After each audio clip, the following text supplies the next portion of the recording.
Hey guys, I know it's been a little while since I've done a video on the old Gotrax Tundra here. I'm getting close to hit 200 miles. Got 197 on it now. So I figured great time to do a update on this bike. So far, so good with this one anyways. I did buy two of these in the springtime. I bought a silver one for my wife and the military green one here that I'm riding for me. I've got, like I said, almost 200 miles on mine. It's been pretty much trouble-free. The wife's, on the other hand, has been down for 6 weeks. We were riding it, and then all of a sudden, it wouldn't register her pedaling. But every once in a while, it would give a quick little burst of power, then nothing again. But the throttle would work just fine. So, contacted Gotrax, since they have a 2-year warranty, and submitted a video showing exactly what the bike was doing, how it would not work at all, and then every once in a while you get a second or two of motor kicking on and it would shut right back off again. So, long story short, next thing I know, I have a order in my email for a warranty part, and they're sending me a rear motor and wheel assembly, which I thought that was a little odd since the bike works perfectly fine with throttle. But I figured, you know, if that's what they think it is after seeing the video, let them send me one. Well, 4 weeks after that, I still haven't received a part. I said, you know what? I have two of these bikes. I'm gonna pull the wheel and motor off the working bike and put it on my wife's bike and see if it makes a difference. And it didn't. The bike acted exactly the same, which I had told them in the initial email that I suspected it's a torque sensor.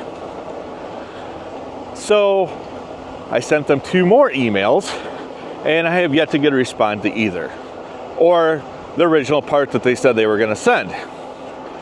So I'm going to have to either contact them for a third time. I might even try to just resubmit a warranty claim with all that information. Or I'm just gonna go and spend the $100 myself and buy a torque sensor and fix the bike and be done with it, because summer's coming to an end and she only has 91 miles on that bike. But I will say mine has been flawless so far, other than the front brake rotor likes to warp. No matter how much I adjust the brake caliper, after a few stops, it's rubbing again. So I think my next step on that is I'm going to try a different brake rotor, maybe buy a Tektro, see if that fixes it. I will say the other odd thing is we bought both bikes at the same exact time. My bike has zoom brakes on it. Her bike has nut brakes on it. But both bikes have the exact same rotors.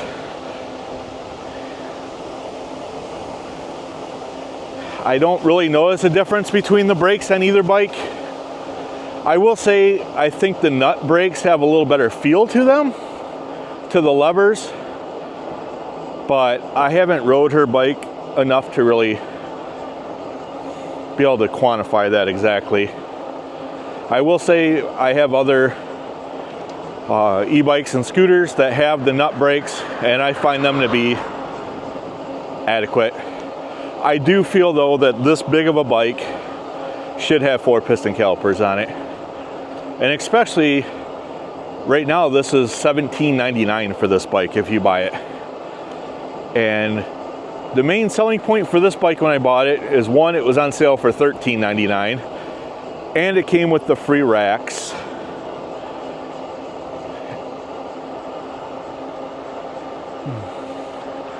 Hello.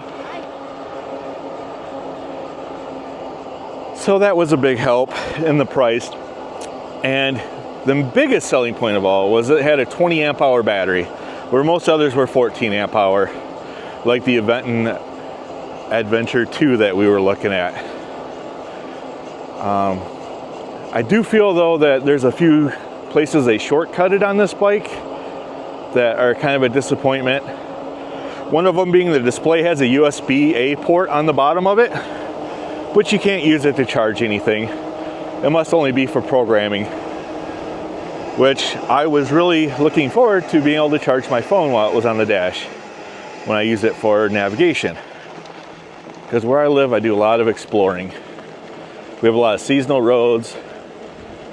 We have lots of rivers and hills around here, and it's just fun to go and explore that stuff.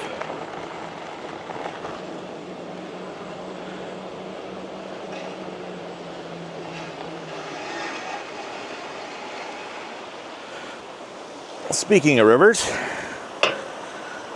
here's a good chance to get an overview of the bike. Got almost 200 miles on it now. I did add a rear view mirror, and I did add a twist throttle to it instead of the thumb throttle. For one, I wanted the throttle to be on the right side, and two, it allows me to slide my mirror over more so it's easier to see. You can see it with the rear rack on it. I do like the integrated running lights slash brake lights. I do think all manufacturers should do that nowadays. I will say the fork on it is a little clunky and clangy on the dirt roads. That could definitely be improved. And one of my other biggest gripes about this bike is it does not have water bottle bosses. So you cannot add a water bottle cage anywhere on this bike. You've got to buy one that clips on or clamps on to something to add a water bottle to it, which I find to be unfortunate. Headlight works pretty well. The rear lights work pretty well. The shifting's easy to use. It's pretty intuitive. The display, while simple, gets the job done. I find the seat comfortable. I have tried a few different seats now, and I keep going back to the stock seat. There's not a whole lot of adjustability of the display, but it does work well. It's easy to operate, easy to use. At first I was a little worried about the shifting system. I never used one of the SIS index shifters, but I've actually come to really like that shifter, and it's really intuitive when you're riding to use without even thinking about it.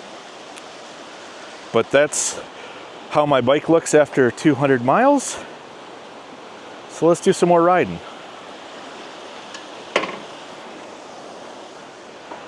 I'll show you the throttle. It's a very soft start on this bike. I wish that you could get into the P settings and maybe bump that up, but I haven't found a way to access any kind of a menu on this bike.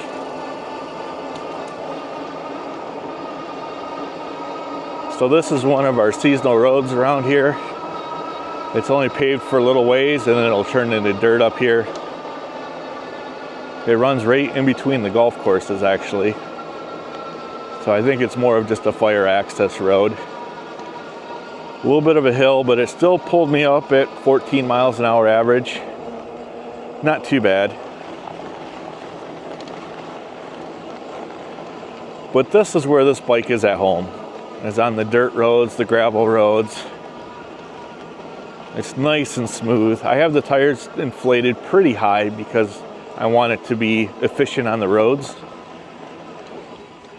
But we're getting into some sand here, and it motors right on through the sand. The nice wide tires help with that. But it's just a really nice fire road bike. And if you're someone who likes to get out and adventure like I do, and just see your surroundings in a way that you would never see in a car, this is a good way to do it. I found the range to be really good, especially with that 20 amp hour battery. I've never had range anxiety. I find that I actually believe the controller gets a little warm.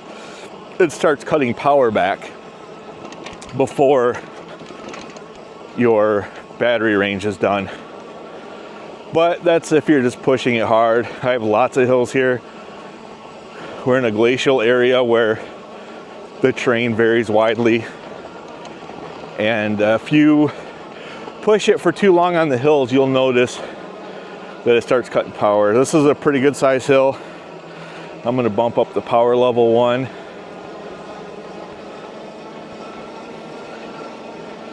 And it just runs nice and smooth. I see we're at 199 miles. Shout out to Travis Pastrana, 199.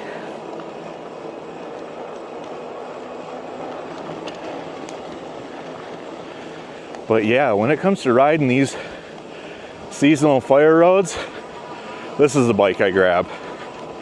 I've got a high dollar full suspension Bosch powered mid-drive e-bike for the single track stuff, but this is probably the bike that I've ridden the most when I just want to go out and do some exploring. It's nice that I can bump it up to 28 to get from point to point, and it's comfortable on all the trails.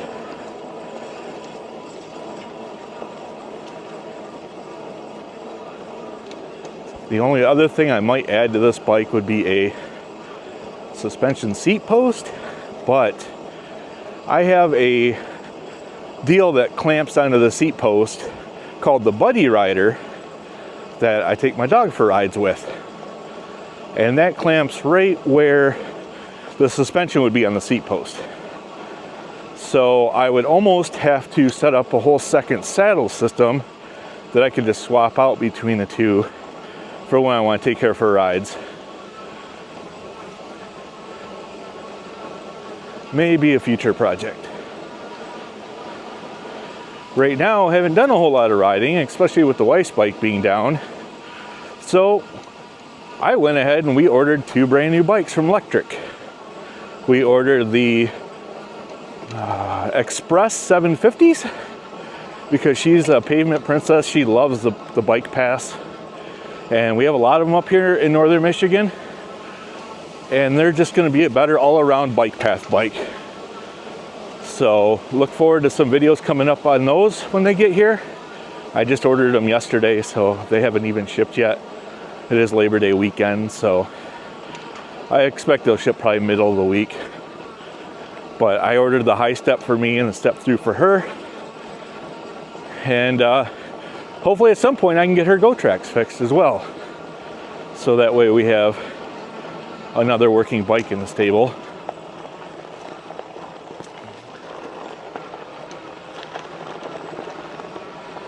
But yeah, getting out on these dirt roads, that's fun to me. I almost enjoy it more than single track. I love the scenery, I love the nature. You get to see all sorts of animals out here. And it's just peaceful and relaxing. Next month our fall colors are gonna start coming in. I'm really looking forward to doing some videos showing the fall colors. But I see now we're at 200.2 miles. So we broke 200 miles doing what I like to do the most with this bike. So that makes me happy. But all in all, I mean, it's my first fat tire bike and I've been happy with it. I've been comfortable. It's unfortunate what happened to my wife's bike, that broke down. But I'm not gonna let it end my day. Now we're back on one of the main roads. I could keep it in mode 4, which is still using the torque sensor if I want. Or if I bump up to power level 5, she just keeps taking off. And that puts it in the cadence mode. So I can slow down my pedaling and the bike still is just accelerating away. So I'm barely pedaling at all and putting nothing into it. And it's taken me all the way up to 28 miles an hour with 0 effort. I don't use this setting all that often because I like the more natural feel of the torque sensor. I will say it's kind of a low resolution torque sensor. It's more about just matching your speed versus feeling that it's not even there. Like when you get to, say, my Bosch powered mid-drive, that one really, you can see how it really cut the power when I just dropped it to 4. The mid-drives, I mean, you're paying for them, but you're getting a seamless experience. You don't notice the motor turning on and off. You just feel it wisping you away.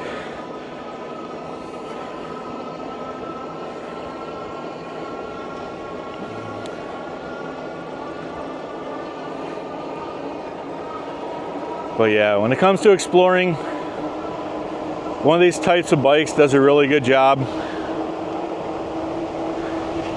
But on the other end, it's also a heavy bike. This bike, I believe, is just a hair over 78 pounds versus the bikes I ordered yesterday for us for the bike pass. Those are only 56 pounds and they're still 750 watt motors. But it's just going to be a lot more manageable for doing commuting and going to the shops and all the little cities and just doing all the touristy things when we go and ride different bike paths in different areas. So it kind of made sense to buy them. My wife's only 5'2", so these bikes are a little tough for her to wrangle once in a while. Not undoable, but like I said, when you just live on the pavement, one of these is kind of overkill. And you're missing out on the benefits of having a more street-specific ride. You're missing out on the snappier acceleration and the better handling and the better braking because you're braking less weight. Just all in all, I mean, every bike has its own purpose.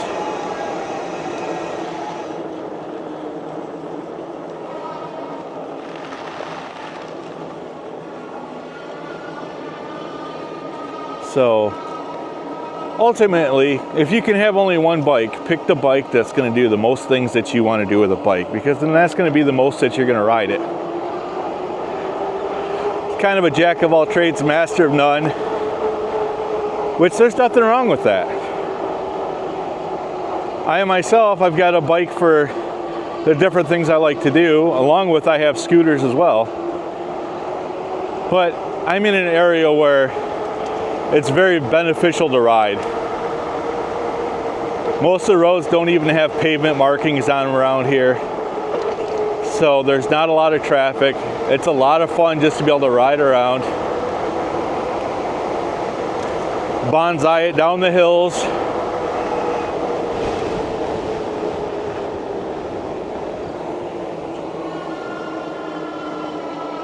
Have to help it out for this hill here a little bit. I have had to adjust the shifting cable a few times on this bike. I got it pretty good. It never really seems 100% perfect, but it's been pretty good. I can't complain.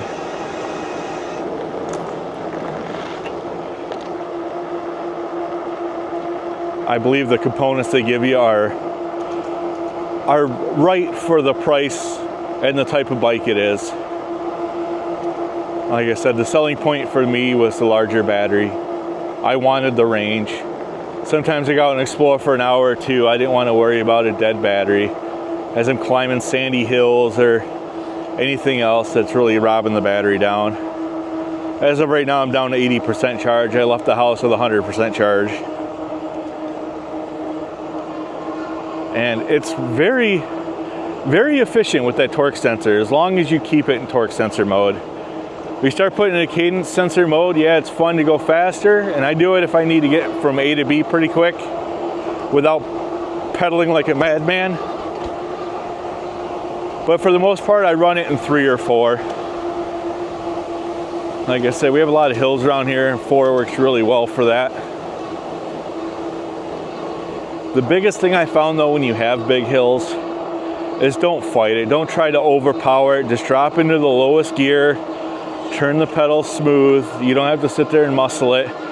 Yeah, you're not gonna climb the hill as fast, but let the motor help you out. Don't burn yourself out trying to climb the hill, and you'll be in a much better place.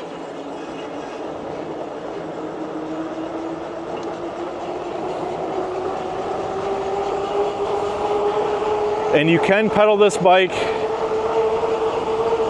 past 28, but that's about as fast as I want to pedal. So I think they got the gearing pretty good. It would be nice if they would have put a Mega Range cassette on it and have the lower first gear for when you really need some help. It is a heavy bike, and it would just be a much appreciated addition. So that might be a future upgrade too. You can hear that front brake rotor after that braking. Now it's rubbing again.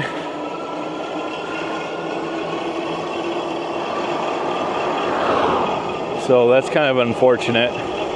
Like I said, I think I'm going to try another rotor because I've adjusted the brake caliper numerous times. And it's always good for a little bit. Then once you get some heat in it, you're done for. And with the hills I have around here and my size, I rely on the brakes a lot. But I'm in 7th gear, power mode 4. I'm just cruising along, it's flat here. Around 22, 23 miles an hour, no problem. Other than hearing that annoying brake rub.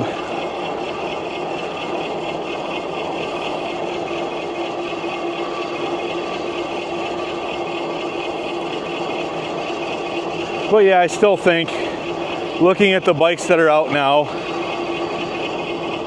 at the $13.99 price, I think this is still a good value. I think it's still a good choice. $17.99, you're getting to the top of the market now. I don't know if it's a bike I would choose again at that price, especially with the customer service issues I've had trying to get my wife's bike fixed. I wish they were more responsive.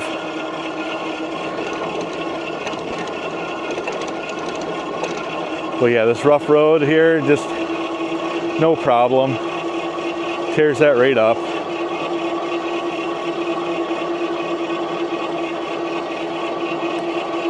Just a nice, comfortable ride. And I've let several other people ride this bike now, and they've all been pretty impressed with it. They like how easy it is to ride, how intuitive the display is. It just kind of makes sense. The layout of the controls makes sense. And I'm not someone that uses a throttle a whole lot. So that was another reason to go to a twist throttle, is now it's not on the cockpit in my way. I don't have to sit there and move my thumb around to try to hit the thing. If I'm somewhere and I need the throttle, and most of the time it's if I'm crossing a busy street and I want to just use the throttle to get going so I don't have to downshift, I just give it a quick twist to the wrist and let it whisk me away. After its initial delay, of course. But like I said, I'm not a throttle primary first kind of rider. I am a once in a while use it to help me out kind of a guy. I like to pedal. I like to get that little bit of exercise, get the blood pumping, and I want to feel like I'm riding a bike. I have motorcycles for when I want to ride a motorcycle. I have scooters for when I want to do that. It's just having the right tool for the job.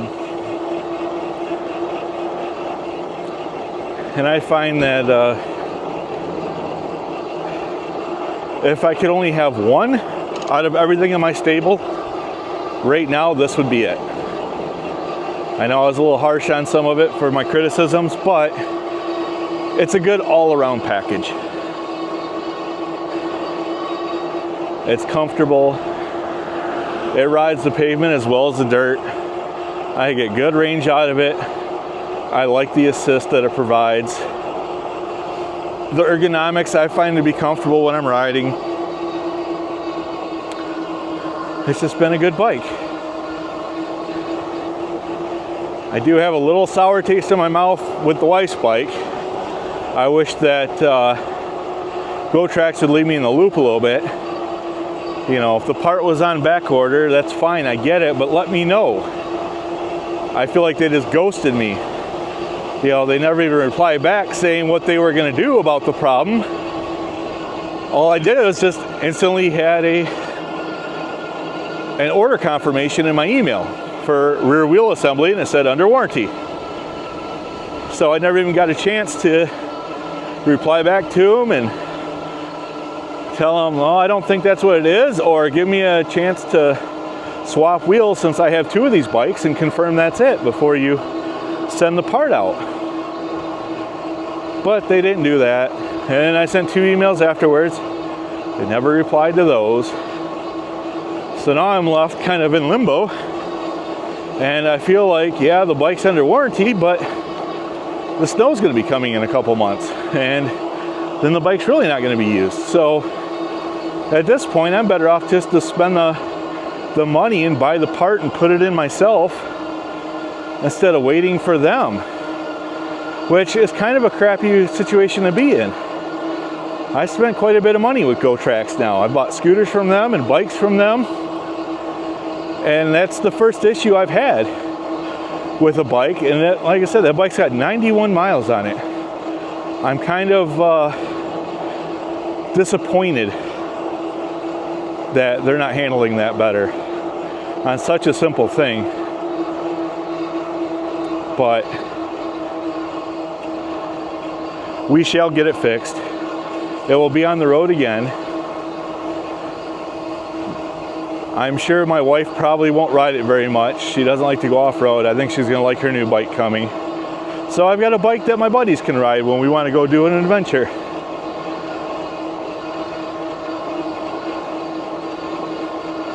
And that's why I bought the step-throughs, is so that if her family members or anyone wants to go for a ride on either of our bikes, they can easily ride them. I'm 6'3". I didn't need a step-through, but I bought it for the convenience. I bought it because I do like to share my toys with friends and family and even strangers once in a while I see on the bike pass. If they got questions on them or whatever, I let them take them for a ride. I like to show people what these bikes can do and their benefits, especially my mountain bike, because there's a lot of people to this day on the trails that think they're dirt bikes and they don't belong on the trail and they're just do nothing but tear up the trails. So I love to just let those people take it for a ride so they can see for themselves that they aren't all those things. And that Mr. Racer Boy who skids his tire around every corner does way more damage than an e-mountain bike does. It's just a way to get more people out in the trails to ride. More people just to get outside and do things. And I think there's nothing wrong with that. But I'm almost done with this ride. We've got 205 miles on the bike now. I'm gonna call it off here. I'll catch you guys on the next one.